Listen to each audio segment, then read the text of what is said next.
year was 1943. World War II raged on, and Madeleine Mouton's name became synonymous with terror. Her lethal brew of poison claimed 7 lives, but it was her audacity that captured the media's attention. Newspapers across Algeria and France splashed her story in bold headlines, revealing the chilling details of her crimes.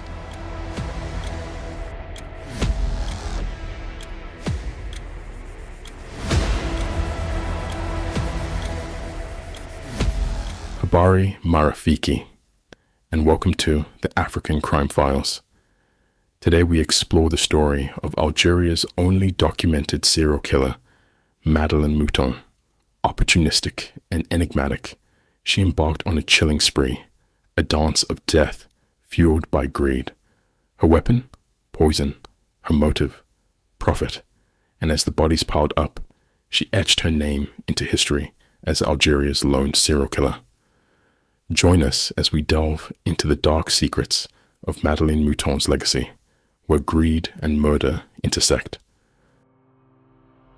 Our story is set in Sidi Bel Abbes, a diverse cultural landscape influenced by its French colonial past and indigenous Algerian heritage. The city is home to a mix of ethnicities, contributing to its dynamic social fabric. With its mild climate and gorgeous surroundings, the city has also become a popular destination for outdoor activities such as hiking and exploring the nearby Atlas Mountains. Whether strolling through its historic streets, sampling local cuisine, or soaking in its scenic beauty, Sidi Bel Abbes offers visitors a captivating blend of tradition and modernity.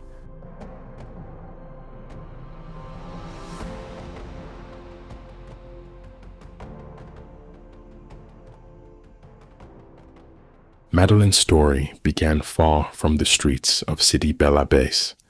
Born on April 15th, 1910 in Normandy, France, she grew up in a tumultuous household, marked by her father's alcoholism and her parents' eventual separation.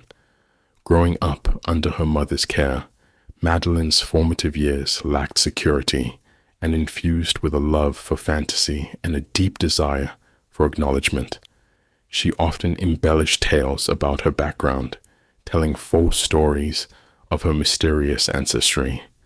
She captivated her listeners with stories of hidden treasures and long-lost royal bloodlines. Due to her troubled upbringing, Madeleine longed to escape her family home. So, when she met Clement Mouton, and they fell for one another, she quickly accepted his proposal, marrying him at only 18. Their marriage was soon blessed with the arrival of their first child, yet Madeleine's apprehensions about being a mother lingered. She lacked the capacity and patience that came with raising children and often ignored her child. Meanwhile, as Clement pursued a career in the mobile gendarmerie, whose primary mission is to maintain public order, rumors of Madeleine's infidelity cast shadows over their relationship. This had a profound impact on their marriage. Clement experienced feelings of betrayal, hurt, and mistrust. Their relationship became strained, leading to emotional distance and conflict. In 1940, 11 years into their marriage, Clement sought a transfer to Constantine, Algeria. During this time, Madeleine lost her second child shortly after birth, which made her spiral into a deep depression. Perhaps due to her loss, or in spite of it, she remained unfaithful, later admitting to excessive drinking and prioritizing other intimate relationships outside her marriage. Due to her reputation, her husband transferred a lot.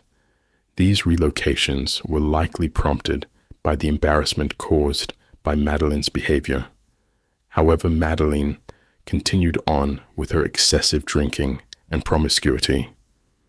In mid-1942, Clement got transferred to Berthelot, but Madeleine wasn't allowed to live in the barracks because of her drinking and unfaithfulness.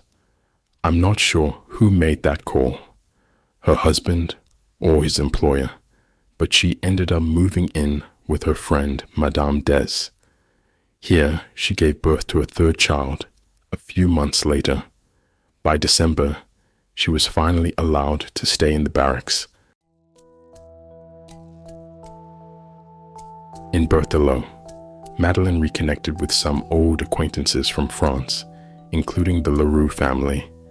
She soon began an affair with Monsieur Leroux. I'm not sure if Madame Leroux ever found out, but regardless, they remained friendly. A few months of her moving to Berthelot with her husband and children, several suspicious deaths started to occur, all of which showed signs of acute poisoning. This aroused the suspicions of the village's paramedic and a visiting doctor from Saïda. Rumors spread and attention turned to Madeleine Mouton, who knew all the victims personally and had provided constant care and supposedly unfailing devotion to them.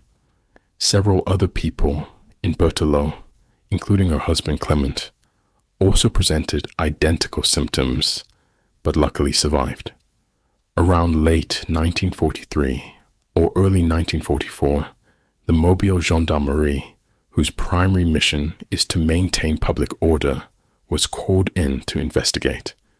Investigators revealed that, while residing with Madame Des prior to moving to Berthelot, Mouton procured 200 grams of sodium arsenite under the guise of ant extermination. Madeline's arrest in April 1944 led to her confession of poisoning 4 individuals, though she fiercely contested any further accusations. The saga began in January 1943 with the mysterious illness of Madame Leroux, and shortly after, her husband. While Madame Leroux did not survive, her husband did. Mouton, not yet under suspicion, welcomed Monsieur Leroux and his daughter Micheline into her home. A deceptive fundraiser, supposedly for Micheline's benefit, ended in Madeline's pocket, followed by a fraudulent loan from Madame Lamas to cover tuition fees. The subsequent death of Madame Lamas's mother-in-law and an elderly man named Benet, both linked to Mouton, painted a pattern. Initially detained in Sidi Bel Abbès, Mouton was later moved to Algiers for psychiatric evaluation. There, she allegedly engaged in a romantic liaison with a guard and faked a pregnancy, which led to her transfer to Mustafa Hospital's maternity ward. Her actual ailment was a gynecological infection, but she masqueraded as a political prisoner, gaining the trust of hospital staff and patients alike. On February 12, 1945, psychiatrist Antoine Perrault declared Mouton mentally fit for trial, highlighting her excessive alcohol consumption. His report depicted a woman devoid of moral compass or remorse, her family bonds numbed, and her marital fidelity eroded by several affairs. In her husband's absence, she asserted a libertine lifestyle to pursue her desires. In the end, Madeleine Mouton faced charges for a total of 11 poisonings, which included 7 fatalities and 4 non-fatal attempts. Her defense attorney argued for an insanity plea, labeling her as mentally deranged and deserving of institutional care. However, due to a lack of compelling evidence, the majority of the accusations were dismissed, and her trial commenced on November 15, 1947. A mere 2 days into the trial, Mouton was convicted on all charges and received the capital punishment as decreed by the jury. The prosecutor justified the harsh sentence by pointing to the deliberate planning behind the murders and Mouton's apparent indifference to her crimes. In a final bid for mercy, Mouton appealed to President Vincent Auriol for clemency, but her plea was ultimately rejected. On April 10, 1948, Madeleine Mouton was executed at 5:17 a.m. in the inner courtyard of the Sidi Bel Abbes prison. On the previous day, the executioner and his assistant met with her, posing as contractors who had come to measure her cell in order to repaint it. They gave their civilian clothes to the head warden, telling him that they would return early the next morning. That same evening, the warden gave Mouton her clothes to put on for the next day's outing. When the executioners, this time accompanied by the executioner's 17-year-old son, arrived at dawn, Mouton, who up until then believed that her sentence would be commuted to life imprisonment, was informed of her imminent execution. Upon hearing this, she fainted, and a doctor had to be called in to wake her up. She then sought religious counsel, and after being led to the scaffold, she exclaimed, "Farewell, Mom, I deserve it." Shortly afterwards, she was beheaded. Her death certificate was drawn, and the body was buried in the Sidi Bel Abbes cemetery. I'd like to turn our attention to the victims of Madeleine Mouton. Marie-Louise Berthelot, Madeleine's first victim, along with Jean-Baptiste Berthelot, Marie-Louise's husband, and others whose identities may forever remain unknown, were cherished and valued by their loved ones. It's heartbreaking that they were deprived of their lives because Madeleine viewed them solely as a means to an end. The tragedy of Madeleine Mouton's crimes reverberates through history, leaving behind a bad taste in our mouths and a legacy of greed and betrayal. And I'll end there, Marafiki. If you're keen to explore more about crime in my home continent, please subscribe to my channel. Until next time, stay safe and let's work together to make positive changes, no matter how small in the world around us. Kwaheri.